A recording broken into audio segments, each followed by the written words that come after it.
Y ponemos en marcha el programa del día de hoy con una entrevista aquí en nuestro estudio, en vivo, en nuestro programa, como lo habíamos anticipado, una historia profunda, no exenta de emociones seguramente, y que tiene que ver con Leonor Graciela Videla, una vecina que se radicó hace 12 años en Montevideo, que llegó por amor, ya nos va a comentar ella, pero que en realidad su historia de vida nace en el año 72 en Mendoza, y desde allí vamos a partir para ir desgranando una historia realmente que parece de película, pero que le ha sucedido a cientos de miles, millones de personas en Argentina, lamentablemente. La vida de Leonor Graciela Videla cambia entre los 13 y 16 años cuando se entera que aquella mamá y papá con la que compartió toda su infancia y adolescencia no eran sus padres biológicos, tampoco padres adoptivos, porque se entera de que fue apropiada el día en el que nació, literalmente robada de un hospital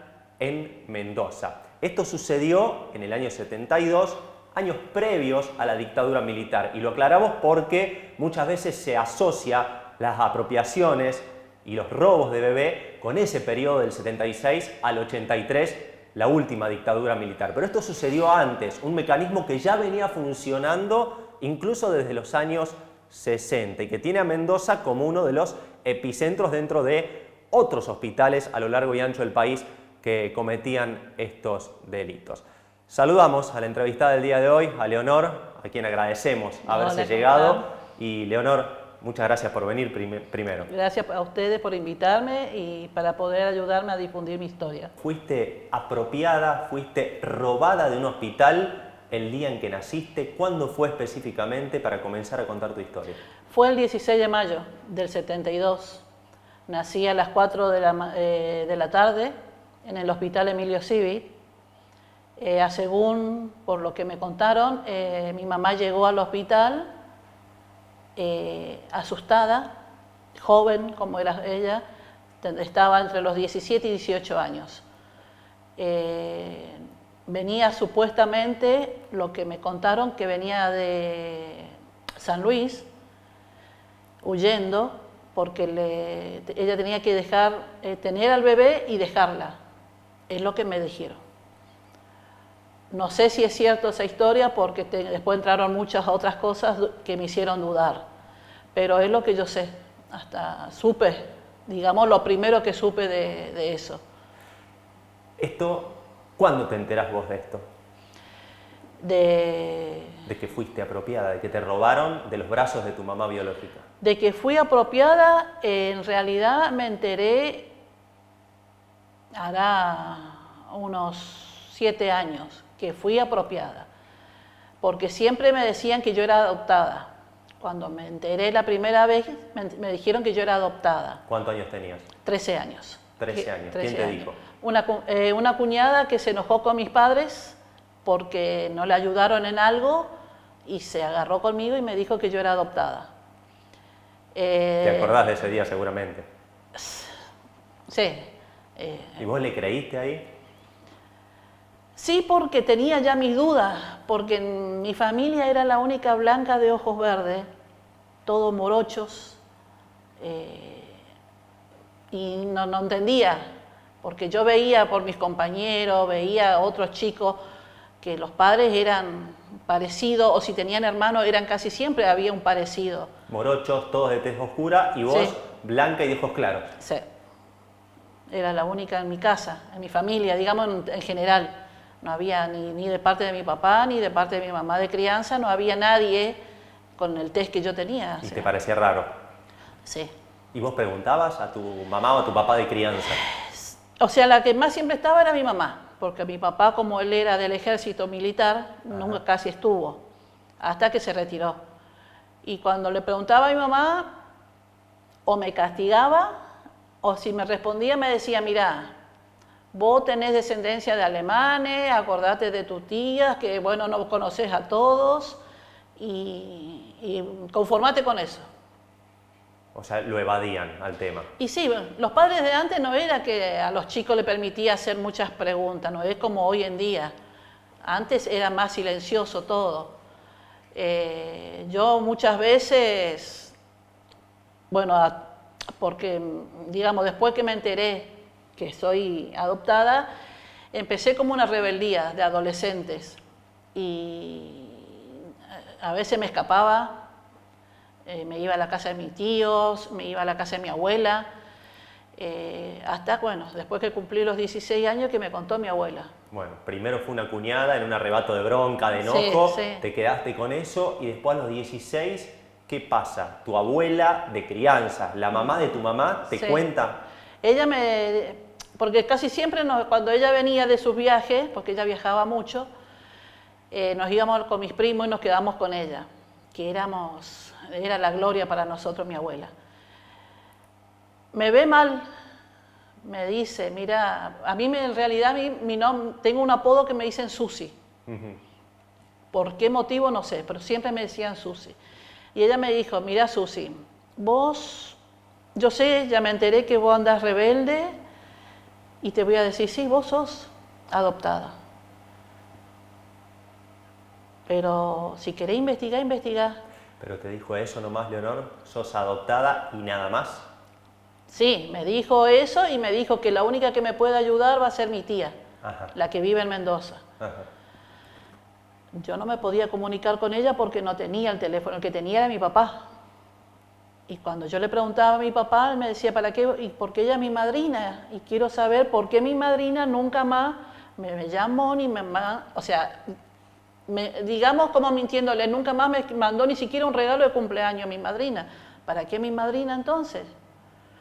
Bueno, después de ahí no podía hacer otra cosa.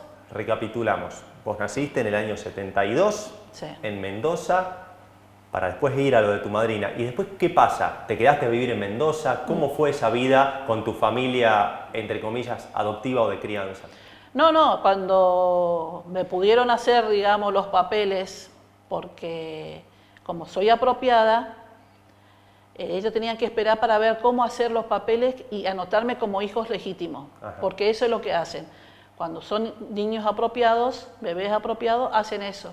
Buscan la forma de anotar como hijo legítimo.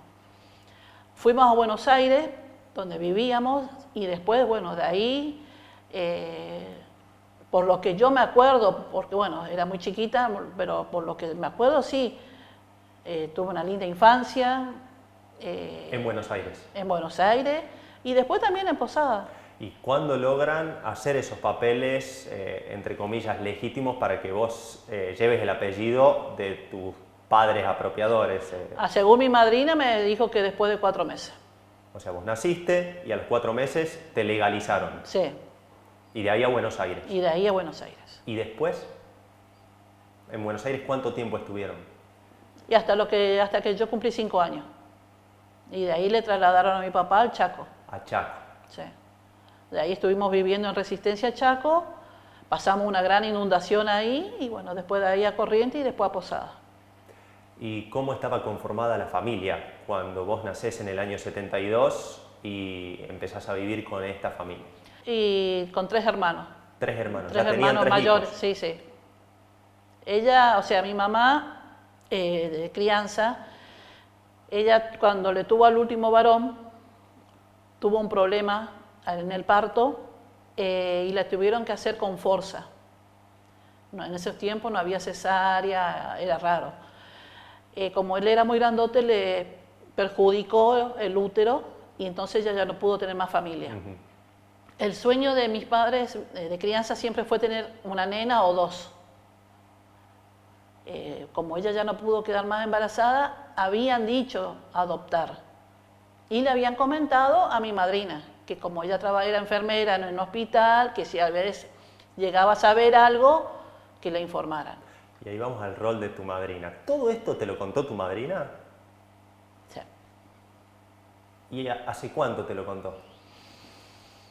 Y hace 6 años, cuando ella se vino para mi casamiento acá a Montevideo. Acá en Montevideo te contó. Sí. Todos esos detalles. Sí. O sea, vos hasta ahí creías que te habían adoptado. Sí, bueno, en realidad una amiga de la secundaria me había dicho una vez, ¿por qué no llamás a las abuelas de Plaza de Mayo? ¿Pero por qué? Y sí, porque vos tenés el apellido Videla. Bueno, pero Videla es muchos. No le hice caso en realidad, pero me quedó la duda. O sea, a veces a uno le dicen cosas y le deja la duda. Pero yo quería hablar con mi madrina, porque ya sabía que ella me iba a decir las cosas. Y bueno, esperé que venga.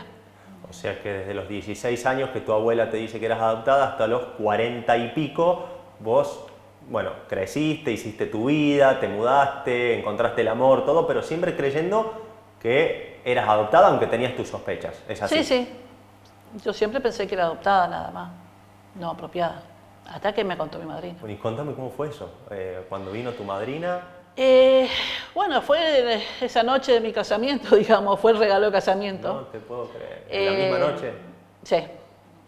Nos sentamos a conversar, porque yo ya le había dicho que quería que me diga bien las cosas. Y ella primero me preguntó por qué quería yo saber la verdad. Y le digo, creo que tengo mi derecho a saber. No porque quiera buscar algo económico, porque eso no me importa. Porque necesito saber si tengo otra familia.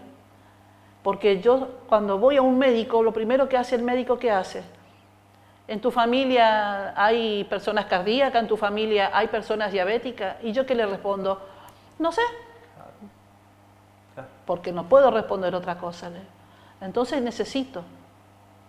Y creo que todas las personas necesitamos saber nuestra verdad. Y ella medio que se puso a lagrimear y bueno, me dijo que sí, que yo nací allá. ¿En qué hospital? En el Emilio Civit. Emilio Civit. Sí, un hospital que ahora es un museo, pero que se guarda muchos llantos ahí en ese hospital. Y me dijo que sí, que no sé cómo decirte, cómo contarte, porque tengo miedo, me dijo. Pero sí, yo fui la que te saqué de tu mamá, yo te tuve 3 meses en mi casa con tu tía Hilda. Tu mamá te iba a dejar en el hospital. Eso te dijo. Porque ella se vino de San Luis amenazada y que te tenía ahí y te iba a dejar. Entonces, bueno, nosotros, como a veces para que no vaya a un orfanato, buscábamos, porque nosotros sabíamos muchas familias que necesitaban adoptar. Y yo le dije, pero tía... ¿Por qué no me adoptaron? ¿No le preguntaste? No, le dije, pero tía, eso para mí es robo. No, Susi. Pero sí, tía, es un robo. Lo que ustedes hicieron es un robo. Yo no le voy a juzgar, no tengan miedo. Pero vamos a decir las cosas como son. Es un robo. Lastimosamente es un robo, tía. Sí, bueno, está, si vos querés llamarlo así, llámalo así. Me dice. Bueno, está bien, tía. Usted sígame contando y vamos a ver, le digo, pero... ¿Y qué te dijo? ¿Cuándo te sacó? ¿Vos naciste, por ejemplo, a qué hora? ¿En qué momento? A la noche. Aprovechó que mi mamá se durmió y me sacó. Le llamó a mi tía Hilda y ella le esperó en la otra sala y ahí me llevaron. Me envolvió y me envolvieron todo y me llevaron. Al otro día dice que mi mamá se despierta y le dan el alta y se va a la mañana. Vuelve, dice que al mediodía para que le den algo para que le corte la leche. ¿Quién te contó eso? Mi madrina. Ah. O sea, ella me contó todo. ¿Ella era enfermera de ese hospital? Sí, siempre trabajó de enfermera ahí. Y más en la parte de donde nacían los bebés. En la sala B y en la sala C. Y pudo influir que tu papá pertenecía al ejército, si bien no había dictadura todavía, que tu tía era enfermera, ¿todo eso ya ayudó o colaboró, entre comillas, para que hagan lo que hicieron? Y se ve que sí. O según lo que me dijo mi tía, pues yo le pregunté si mi papá sabía eso. No, tu papá no sabía que nosotros te sacamos del hospital. Nosotros después le contamos que había una familia que quería dar en adopción a su hija. O sea, no fue una orden de tu papá. No. Él le había dicho que si sabía de alguna mujer que quiera dar en adopción, que la dice. Pero bueno, es lo que me dijo mi tía. O sea, yo estoy con la historia de mi madrina, que después salió siendo mi madrina ella. Bueno, la cosa es que hablaron con mi papá, le llamaron por teléfono y Bueno, se pusieron de acuerdo que ella le iba a avisar a él cuándo se iba a hacer todos los papeles. Que ella iba a hablar primero con la familia. Es lo que, o sea, ella me dio a entender que mi papá no sabía que ella me sacó del hospital. Claro. Pero después sí le contó todo a mi papá. Que ha de ser por eso que mi papá siempre tenía miedo. Porque estaba todo en la ilegalidad. Y si sí. bien vos ya eras hija legítima, ¿te contaron cómo logran hacer esos papeles? ¿Quién firma para que constaten de que vos eras hija de este señor de apellido Videla? En mi partida de nacimiento sale el nombre de una doctora, pero según ¿cómo se dice? Mi madrina, era un doctor el que me hizo nacer a mí, no una doctora. Entonces ahí ya me quedó. Hizo nacer uno y firmó otro. Claro. También en la partida de nacimiento el juez que firma abajo es también apellido Videla. Ajá. ¿Algún lazo familiar? Y no sé, nunca lo supe. Eso sí que nunca supe porque nunca me dijo. Es como que se va vislumbrando una cadena de complicidades, ¿no? Sí, se ve que sí. Después me cuenta mi madrina que no fue el único bebé que sacó. Tuvo eso de sacar a los bebés del hospital, varios casos, con mi otra tía. Leonor, tu infancia fue como la de cualquier niña, tu adolescencia hasta que te enterás de esto, primero de que eras adoptada, ¿también tuviste una infancia feliz? Sí, no me puedo quejar. Si tengo que elegir a unos padres, lo volvería a elegir. Ajá. Obviamente, mi mamá de crianza, no sé qué palabra usar, pero ella sí me tenía mucho recelo a mí. Es como que era el patito feo de la casa, era como la cenicienta, por decirlo. Yo no podía hacer ciertas cosas porque ella me prohibía. ¿Cómo qué? Por ejemplo, invitar a mis compañeritos a mi casa. Uh-huh. Si Pero tus hermanos sí. Sí. Si para que yo pueda tener ese permiso, me levantaba a las 4 de la mañana con 7 años a limpiar la casa, desde el techo hasta todo, planchar, lavar todo. Tenía que terminar todo de las 4 de la mañana hasta las 7 de la mañana, tenía que tener todo listo. Ahí sí. Si yo no cumplía eso, me mandaba de rodillas, me castigaba. O sea, no le puedo decir, agradezco que ella sea mi mamá. O sea, no le tenés bronca. O sea, lo contás y parece sufrido, pero vos decís lo volvería a elegir. Sí. ¿No te queda un resentimiento? O sea, tuve un resentimiento por ella. Uh-huh. Por todas las cosas que ella me hizo. Porque me hizo muchas cosas. Después que me nació mi hija, porque también fui madre soltera, me hizo otras cosas que también me dañaron a mí y a mi hija.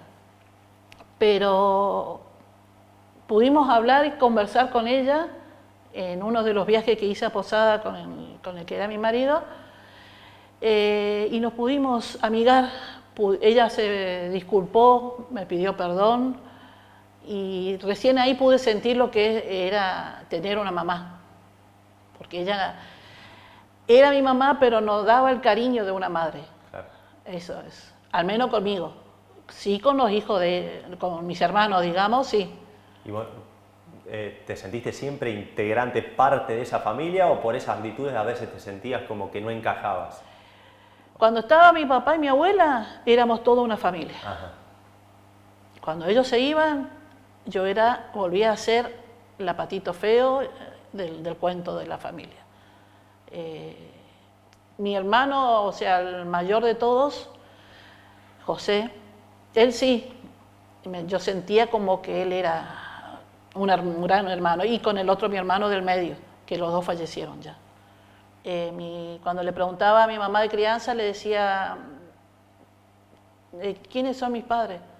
No sé, nosotros te encontramos en un cajón de manzana. No, vos estuviste tirada en un basurero. No, vos te dejaron allá en la plaza. Siempre así, como buscando herirme un poco más, ya que estaba mal, saber que no eran mis padres, ella buscaba la forma de herirme más. Con el hijo, uno de los hijos, mi hermano que me lleva 10 años también. era como que yo era la peor. ¿Eran mucho más grandes que vos, tus 3 hermanos? Y el menor de los varones me lleva 10 años. Y los otros estaban más. Y el otro, Rodolfo, tenía 13 años de diferencia y el otro era, sí, casi 16 años de Claro, diferencia. era adolescente cuando vos naciste en el 72. Sí. Y a los 16 nos dijiste, tu abuela decide contar porque te veía muy nerviosa, muy rebelde. ¿Ella siempre lo supo desde el primer día, la mamá de tu mamá? Ella se enteró cuando nosotros llegamos a Posada. Ah, cuando ya Sí. ya estabas en primaria. Sí, sí, sí. Ahí se enteró de lo que había pasado. O sea, ella decía que mi mamá le dijo, sí, nosotros la adoptamos. La mamá le iba a dejar, entonces la adoptamos nosotros. Y a partir de eso, ¿cómo fue vivir con la incertidumbre? ¿Cómo es vivir sabiendo mi mamá biológica, mi papá biológico, quizás tengo hermanos y no sé quiénes son ni dónde están? ¿Cómo es vivir así día a día? Y vivir, no sé, con mentiras, porque yo vivía en un mundo de mentiras. Llegó un punto de que ya, cuando mi papá llegaba, yo antes corría para abrazarlo. Y después de eso, él llegaba y le decía, ¿qué hace, viejo? Y nada más. O sea, perdí ese contacto de padre a hija con él. No podía confiar más en nadie. Perdón. Vale emocionarse, porque es una historia fuerte, es una historia dura. Era feo, porque uno crece en una familia que piensa que es la familia. Y bueno, antes era distinto, ¿no?, a lo que es hoy en día los chicos. Pero yo, de lo único que recibía ese cariño afectuoso era de mi papá y de mi abuela. De mi mamá nunca. Claro. Hasta que pude, después de los 40 años, que pude quedarme bien con ella, digamos, pero antes no. Y cariño de hermanos, solo con el varón del medio. Compartíamos todo, pero yo decía, si no son mi familia. Tu papá ya no están vivos, tus papás de crianza. No. ¿Hace cuánto fallecieron? Y mi papá casi 15 años más o menos. Y mi mamá 7 años. Sí, 7 más o menos. Bueno, volvemos a retomar el momento de aquella noche de casamiento aquí en Montevideo, cuando tu madrina te tira toda esta información. No me puedo imaginar realmente qué se siente en ese momento, porque vos estás con la emoción de casarte con el hombre de tu vida. Una noche de las más alegres, y que te vengan con esta información, ¿cómo se hace para manejar todo eso? Y bueno, pasan todo, dice que en todos los casamientos pasa algo malo. Así que bueno. Y lo manejé bien, porque necesitaba saber la verdad. ¿Pero qué pasó? ¿Te enojaste? ¿Le insultaste a tu tía, a tu madrina? ¿Le preguntaste por qué ahora? ¿Cómo fue esa reacción? No, yo en el único momento que tuve un exabrupto con ella fue cuando le dije que lo que ellos hicieron es un robo, que ella quería decir que no, pero yo le dije que sí. Bueno, fue en el único momento. ¿Y por qué ella decía que no? Y porque se quería cubrir, porque para muchas enfermeras que se dedicaban a eso, que una madre vaya a un hospital y que le diga que no quiere el bebé porque no le dejan tenerla, para ellos es como que nada. Era rutinario o normal. Claro, es algo que dicen, no, mira, si una mujer iba a parir, porque me dijo así, si una mujer iba a parir y no quería el bebé, listo, nosotros nos encargábamos. Pero no se esperaba los mecanismos legales, la adopción, No. era así. A veces dice que sí, a veces dice que no, porque si hay que esperar a todo lo legal, dice que tienen que esperar mucho. Y bueno, yo inclusive le pregunté a mi madrina, ¿pero qué corría plata ahí, tía? como que corría plata. Y sí, porque no me podés decir que ustedes robaban por hobby. No, no, no. Bueno, si no me querés decir, está bien, yo respeto hasta donde vos me quieras contar. Y ahí me dijo, mira, yo lo único que te digo es eso. Ella te iba a dejar, nosotros te llevamos, sí, pero sin el consentimiento de ella. Claro, es la versión de tu tía, de tu madrina, de claro, que ella no quería. Después me dijo, bueno, me dice, si querés, preguntarle a tu tía Hilda, ella te va a decir bien las cosas. No, no, después hablaré con ella, yo porque usted está acá conmigo y quiero que usted me diga las cosas, ya que estamos frente a frente. Por dentro me corría un escalofrío, muchas cosas. Había momentos que quería correr, había momentos que me quería ir, pero respiraba y quería saber las cosas. Y ella me dijo, mira, a mí sí me costó mucho, porque yo tuve que pagar al médico para que firme el papel. Ah, hubo plata de por medio. Esa plata salió de tu abuela, o sea, de parte de mi papá. Ah, o sea que también mi abuela sabía eso. La mayoría de la familia sabe. ¿Y en tu ¿Qué caso? familia, digo? En tu caso, bueno, tu tía madrina era enfermera de ahí, tu papá trabajaba en el ejército, tu tía madrina nos habías dicho en el primer capítulo que fue la que decidió, que tu papá se enteró después, o sea que no hubo un pedido y un pago mediante para que te saquen del hospital, pero sí pudo haber sucedido con otras familias. Sí. Ella después, bueno, me cuenta, me dice, mira, cuando tenía todo resuelto de los papeles, que íbamos a hacer los papeles, bueno, ahí le avisé a tu papá. Y a tu papá le dije que tu mamá biológica se fue y que me dejó el poder a mí. O sea que le metiste también a tu propio hermano. Son mentiras que uno tiene que hacer a veces. En mi profesión muchas cosas vemos y tenemos que hacer así, Yo pensé que tenías corazón, tía, pero me estoy dando cuenta que no. Me salió del alma decirle eso. Y ahí le dije, yo lo que necesito es que vos me sigas ayudando a encontrar a mi familia. Quiero los datos. Mira, yo no, los datos no sé, porque todos los papeles del hospital desaparecieron. Qué casualidad. Yo después me comunico en Mendoza con un grupo y me dicen que todos los libros del 70 al 74 fueron la mayoría quemados y otros desaparecieron. Si es cierto, no sé, porque hace poco algunas encontraron.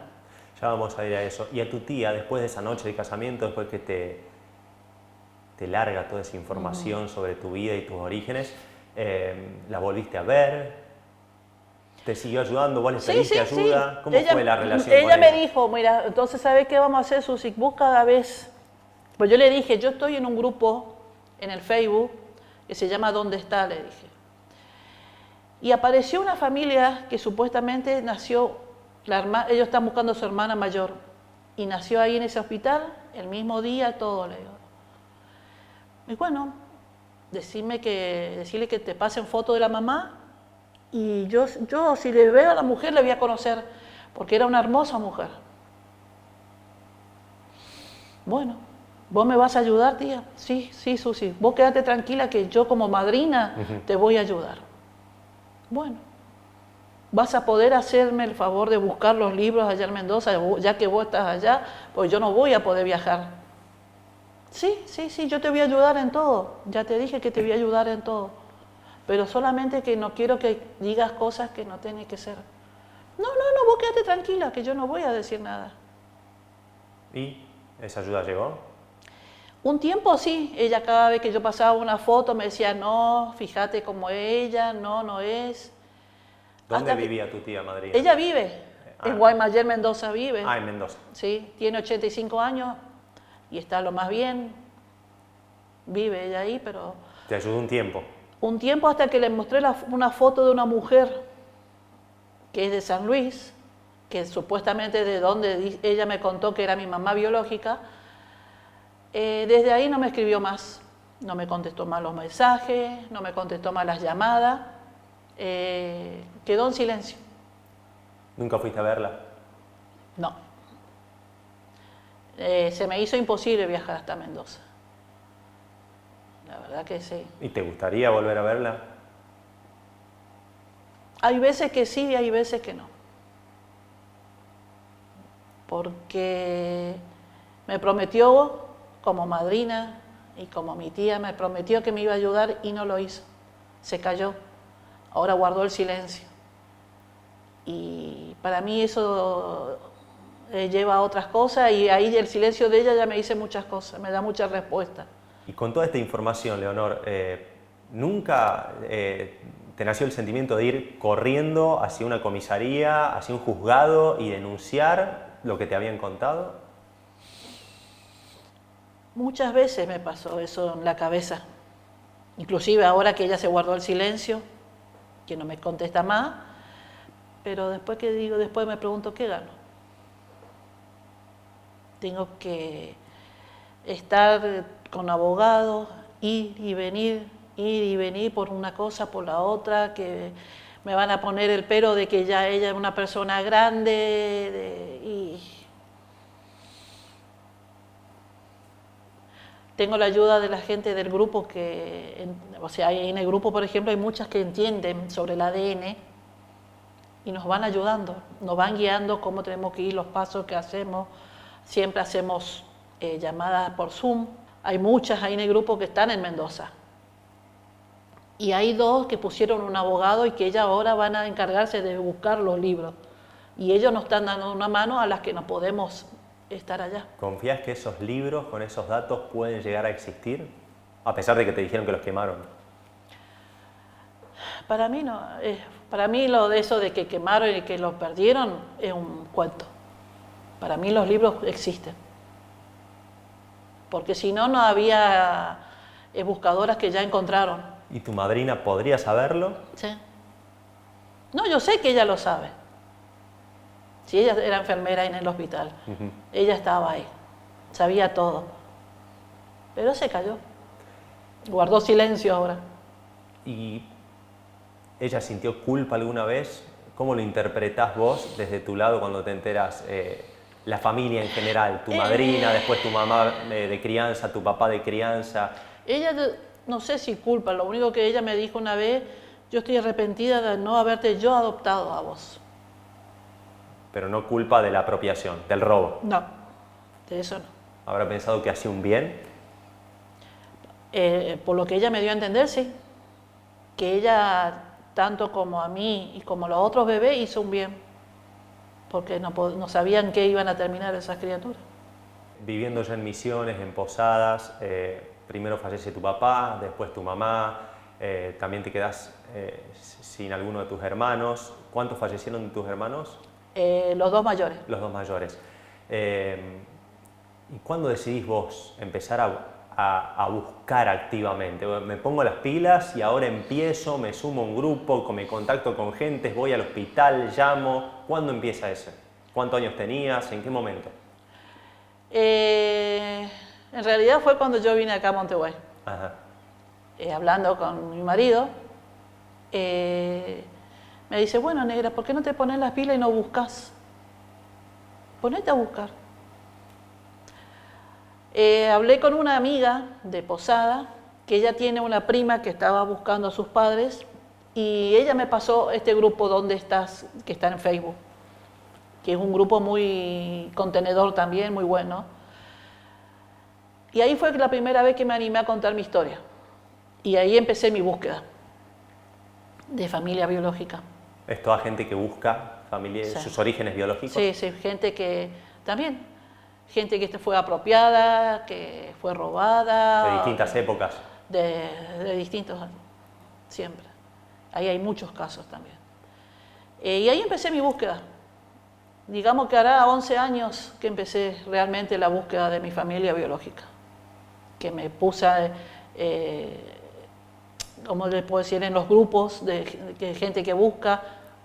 Hay muchos. ¿Y qué descubriste? Porque antes de empezar esta entrevista me decías que hubo cientos de casos en ese hospital de Mendoza y que hoy por hoy ya no existe más, que es un museo que se cerró principalmente por esto. Es lo que me dijeron a mí.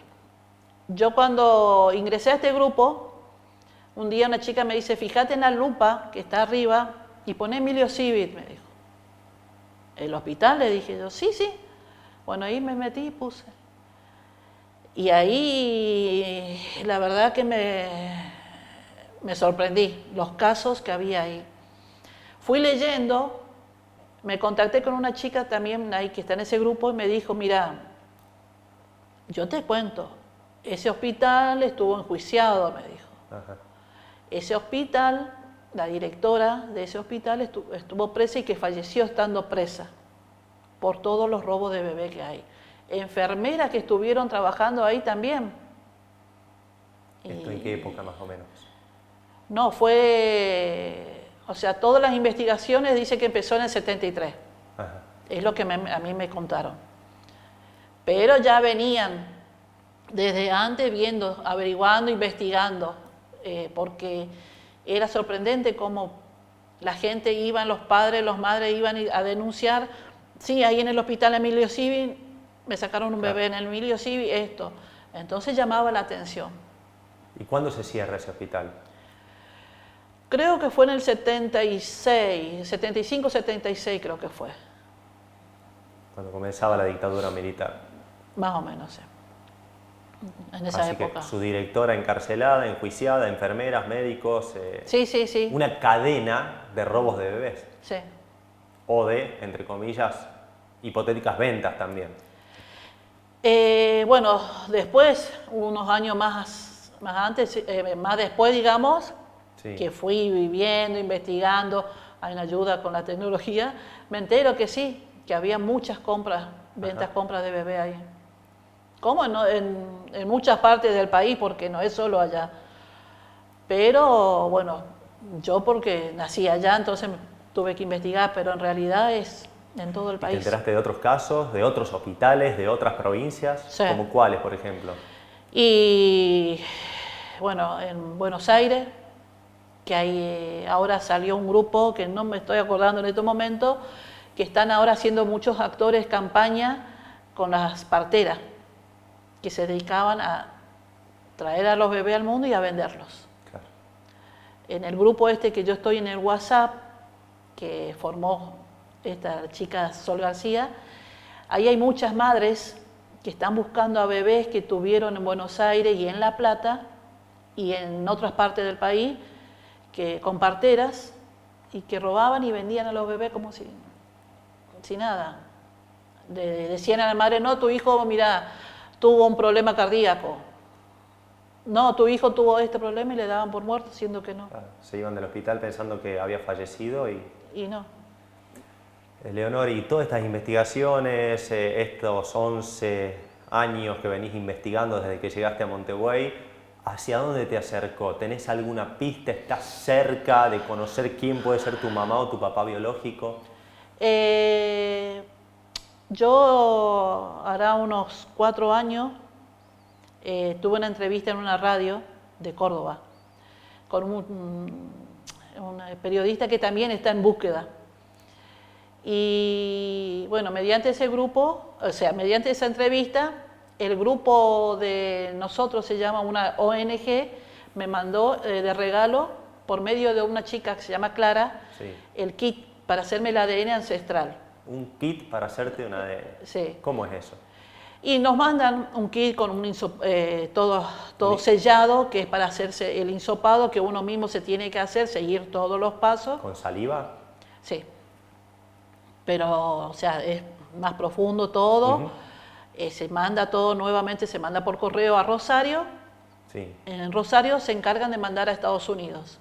Después de un mes y 15 días más o menos, mandan los resultados por correo electrónico y de ahí, bueno... ¿Y eso qué ingresa? ¿Esos datos? ¿Ingresan a un banco de datos Sí, de sí, personas que andan buscando su identidad? Sí.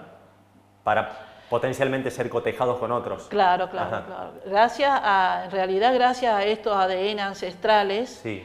se están haciendo muchos encuentros de ¿Vos familias. vos te lo hiciste ya? Yo ya me lo hice,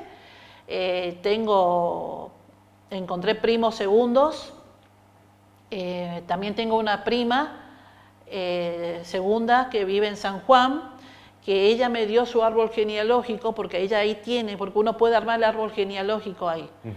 Ella tiene su árbol genealógico armado y ella me lo pasó para que yo pueda de ahí guiarme a ver si puedo llegar a mi familia biológica. Igual, a mí me contactaron una familia de San Luis, de La Toma, que tienen los datos, porque ellos están buscando a una hermana mayor de ellos, que nació en ese hospital, esa misma fecha todo, solo falta que ellos se decidan hacerse el ADN. Si coincide, puede ser que sea mi familia, pero también tengo otro en Mendoza. Ajá. Así que bueno, estoy viendo eso. Y en el caso de que esta familia o esta gente de La Toma, San Luis, se haga el ADN, lo comparen con el tuyo y coincidan, ¿tu mamá y tu papá biológico estarían vivos? En ese caso no. Ajá. No. Mi mamá, o sea, la madre biológica de estas chicas, se falleció hace muchos años ya. Ajá. Y el papá falleció hace 2 años. ¿Y en lo de Mendoza? Los de Mendoza sí están vivos, Ajá. los dos. O sea, que ahora es cuestión de que ellos se hagan el ADN y compararlos. Nada más. ¿Y tienen voluntad? La de Mendoza no sé qué pasa, porque no me contestó más nada. Y los de San Luis, La Toma, están viendo, porque también ellos, por problemas económicos, porque bueno, un kit de ADN no es muy económico, digamos, pero o sea, es mucho más barato que hacerse de padre a madre o de hermano a hermano, digamos. Hoy en día hay muchas opciones, por ejemplo, están estas 2 ONG, el grupo Nosotros y Family Tree, que es de primera página. Ellos dan los kits, venden con tarjetas, a cuotas, todo, o si no, le anotan a la gente y entran en sorteo. Que hay mucha gente que ganaron los sorteos ¿Y podría ocurrir? Sí. Pero bueno, está la decisión. Falta la predisposición, Claro. la decisión de ellos. Sí. ¿Y confías, tenés esperanzas de conocer quién era tu mamá, tu papá? Sí. Nunca se pierde esa ilusión. No. Esa es algo que nunca lo voy a perder. Leonor, nunca te quisiste, si bien no conoces quién es tu familia biológica, pero nunca quisiste cambiarte el nombre, el apellido, nada. No. Yo inclusive a mi hija, cuando le dije que empecé la búsqueda y todo esto, le dije, yo si llego a encontrar a mi familia biológica, vos quedate tranquila que yo mi apellido no me lo voy a cambiar. Eso tenerlo por seguro.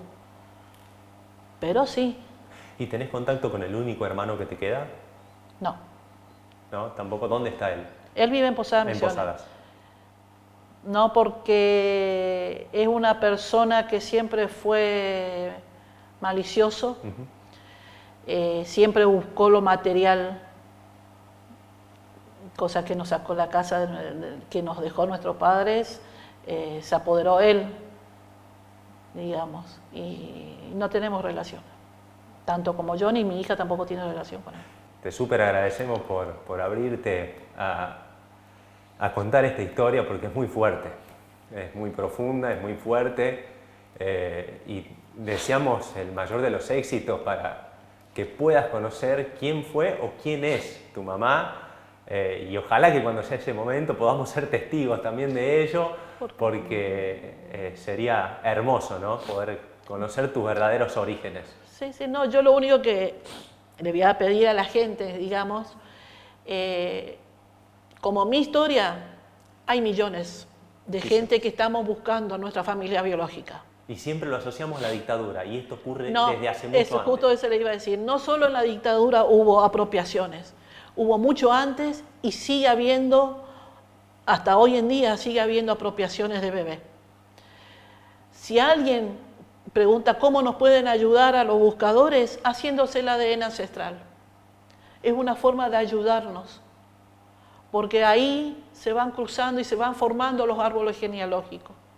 Y otra forma es ayudándonos a difundir todas las búsquedas para que lleguen a más lugares y poder encontrar a la familia, que es lo que todos anhelamos, encontrar a nuestra familia y tener a alguien nuevamente con nosotros. O por lo menos saber de dónde uno viene. Exactamente. Gracias, Leonor, por venir. No, gracias a ustedes por invitarme. El testimonio de Leonor Graciela Videla, que eligió Montevoy por amor y que desde aquí inició la búsqueda de su verdadera identidad. Búsqueda que continúa todavía y que con mucha esperanza puede llegar a un buen término. Conocer quién fue o quién es su mamá, quién fue o quién es su papá, quizás hermanas, quizás hermanos. La incertidumbre que la marcó desde la adolescencia, cuando primero le dijeron que había sido adoptada y después, en la noche de su casamiento, aquí en Montevoy, enterarse que en realidad había sido robada, había sido apropiada.